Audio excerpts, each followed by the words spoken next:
О, Кирюке, какви са тия лъжи в книгата, ма? Изведнъж така, от само себе си изчезнахте от блока. Ама какво искаш да напиша, майко? Живота ми е мега скучен.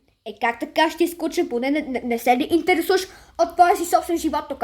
Ами не, майко, тази книга написах за себе си, как се изкара моят живот. А не напиша някакви простоти, как тя по цел ден някакви мазни дюнери, това е. Ма не е чак така, защото това по принцип си е някакво такова много странно. И сега какво ще правим?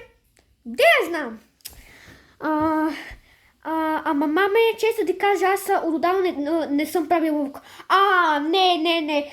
Забрави с тия умрели влогове. Не ми се прави пак някакви реклами за тъпи умрели влогове. Ама какво искаш, майко? Бе, не е такава...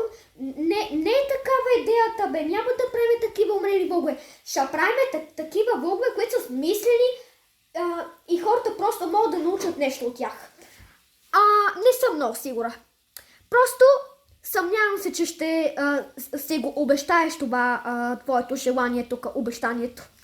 Ами, много съм сигурна, ама те тук тия хора са ги измислили тия телефони, за да се снимат, да имат повече спомени от пътувания, от игри и приложения. Затова са техниките. Просто това... тези телефони са направени, за да могат хората да се забавляват с тия електронни устройства. Тоест смартфон означава да има повече смарт функции, повече смарт неща и да си изживеете спомените събрано в галерията. А не като едно време, дето си взимате някакъв дълнопробен фотоапарат на Canon фотоапарат, и си снимате просто така снимките. Така ще